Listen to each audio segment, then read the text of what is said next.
Assalamualaikum warahmatullahi wabarakatuh. Syafaati Rasulillah Muhammadin sallallahu alaihi wasallam alihi washabihi wa alihi wa bi karamati Syekh Abdul Qadir Jailani wa khususan wal kitab Arba'in Nawawiyah.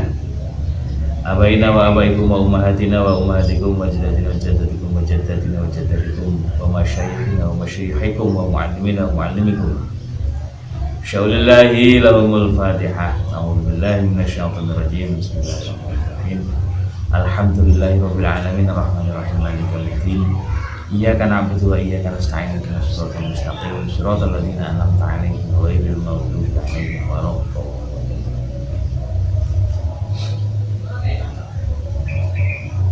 Bismillahirrahmanirrahim. Bismillahirrahmanirrahim. Assalatu wassalamu ala Rasulillah Sayyidina Muhammadin ibn Abdillah wa ala alihi wa ashabihi wa man walah. La hawla wa la quwwata illa billah. Amma ba'du.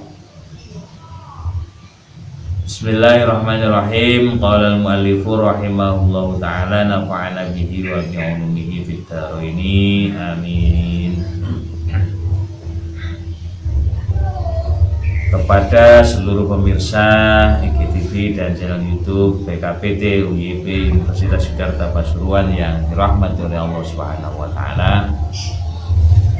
Alhamdulillah, ini kita masih dipertemukan oleh Allah dalam suasana yang penuh rahmat, penuh maghfirah, penuh barokah pada bulan puasa dan dalam suasana majlisul ilmi. Semoga majelis-majelis kita mulai yang kemarin sampai hari ini dicatat oleh Allah sebagai majlisul ilmi yang diterima dan menjadi pahala bagi kita semua. Amin ya rabbal alamin.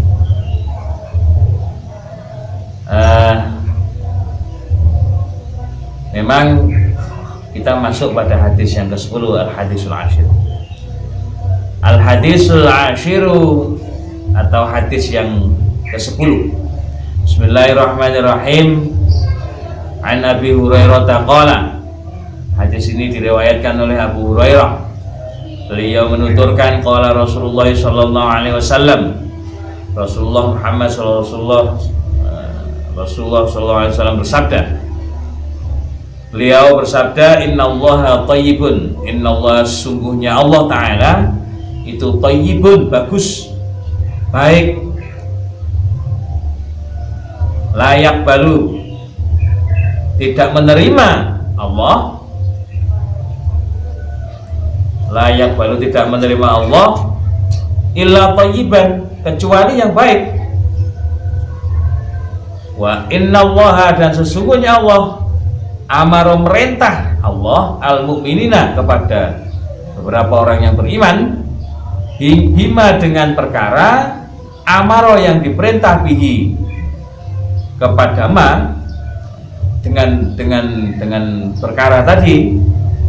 Siapa? Al-mursalina, para utusan, beberapa para utusan. Faqala Allah taala, maka Allah telah berfirman dalam Al-Qur'an, a'udzubillahi minasyaitonir rajim, ya ayyuhar rusulu kulu minat thayyibati wa'malu sholihan.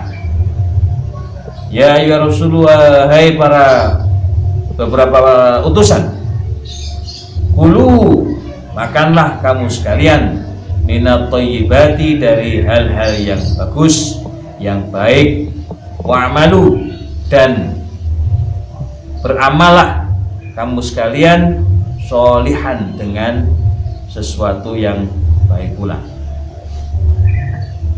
Wa qala, dan berfirman. Siapa yang berfirman? Allah Ta'ala, ya ayyuhalladzina amanu, wahai orang-orang yang beriman, kulu, makanlah kamu sekalian, minat thayyibati, dari sesuatu yang bagus-bagus, ma, sesuatu, rozaknakum, yang telah kami rizkikan, kum, kepada kamu sekalian. Ini hadis ini menjelaskan bahwa Allah itu adalah sumber kebaikan. Allah sumber kebaikan, Allah itu sumber kebijakan, Allah sumber dari sesuatu yang baik, maka Allah pun tidak akan menerima kecuali itu baik. Satu contoh ibadah apa saja? Ibadah apa saja kalau kita mau beribadah, ya paling tidak harus dengan cara yang baik, performa yang baik, cara yang baik, tata keramanya juga baik.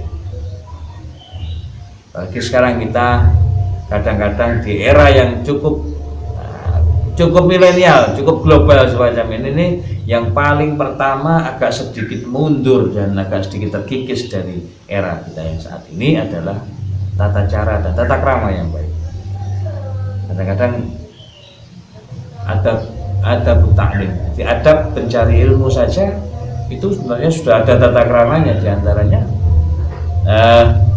bagaimana dalam mencari ilmu kita umpamakan ilmu ini seperti tamu, bagaimana kita menghormat tamu agar kerasan, agar mau menetap di rumah kita, kemudian kerasan di rumah, tidak keburu-buru pergi dari rumah, ya itu kan ada tata caranya bagaimana. Nah mungkin kalau suatu tamu mau masuk, kemudian pakaian kita cuma pakai kaos oblong atau nggak pakai baju sekalian, sarung juga ngobrol-ngobrol, dan kalau perempuan rambutnya dahul-dahul, ya ilmunya tamunya nggak jadi masuk rumah, kembali belum masuk rumah. Ini termasuk etika taklim, dalam kitab taklim ada etikanya seperti itu. Kemudian ketika kita ada kalau ilmu sudah masuk ke dalam ini, ya bagaimana cara kita supaya dirawat, ya kita kasih suguhan, sajian, kan? Minuman, makanan dan lain sebagainya kan tetap di situ, dan kerasan. Kemudian ketika diajak berdialog, usahakan kita berdialog itu lebih banyak mendengarkan, kita lebih banyak mendekat, berusaha saling memahami, sehingga kerasan. Ilmu juga begitu. Kalau kita menganggap ilmu itu sesuatu yang menakutkan, khususnya para pelajar, saya kadang-kadang agak khawatir melihat anak-anak yang ditanya, kamu kalau pelajaran matematika bagaimana? Waduh, itu pelajaran paling menakutkan loh. Pelajaran kalau menakutkan tambah tidak masuk, belum datang sudah merasa itu hal yang menakutkan, tambah tidak masuk itu. Paling tidak pertama harus menganggap bahwa segala semua yang baik itu bisa diajak masuk ke dalam rumah dan bisa ditetapkan di sana. Ilmu juga begitu, kita masukkan ke dalam pikiran, ditetapkan dalam sanubari. Al-ilmu fifu'ad.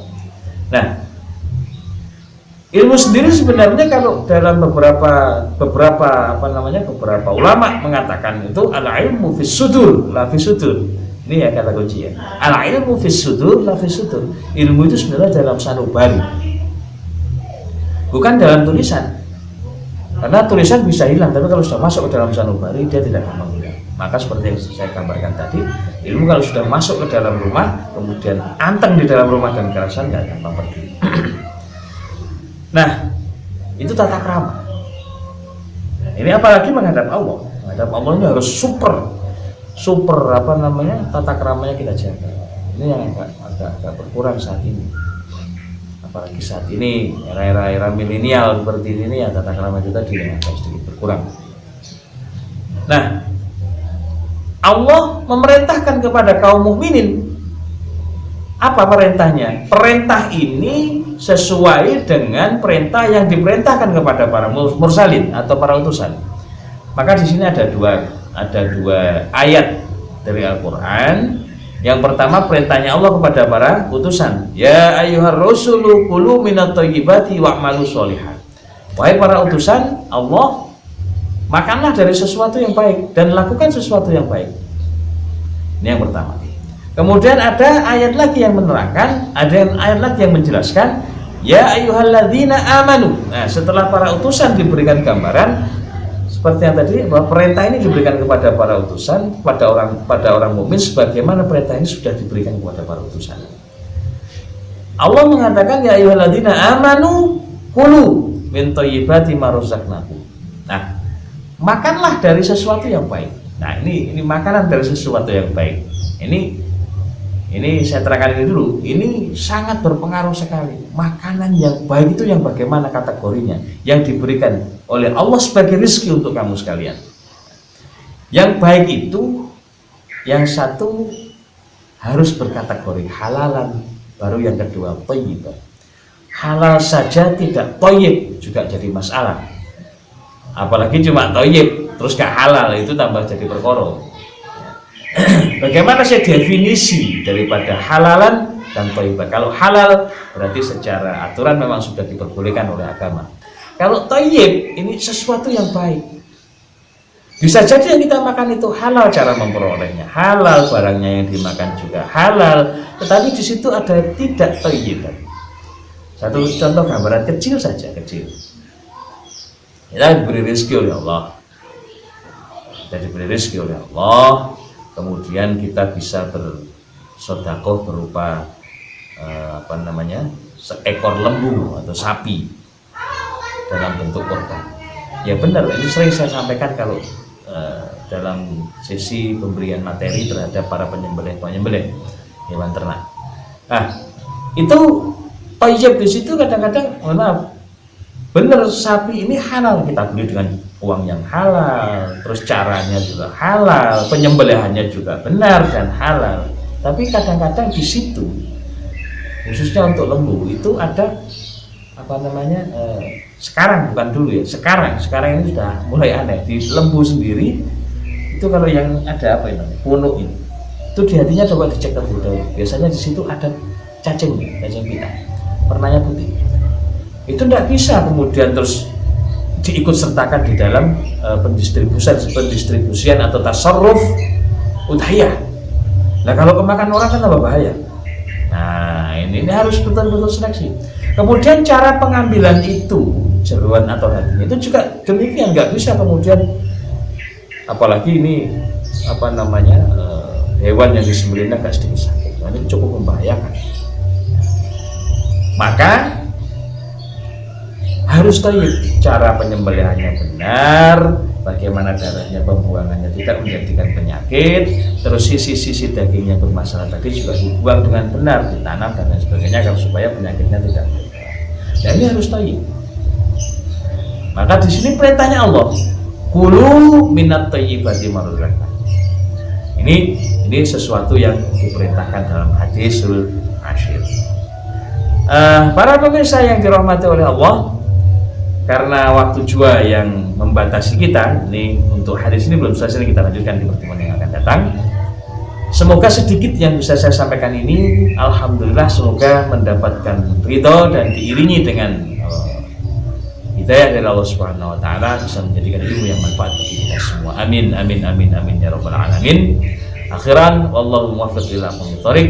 Wassalamualaikum warahmatullahi wabarakatuh.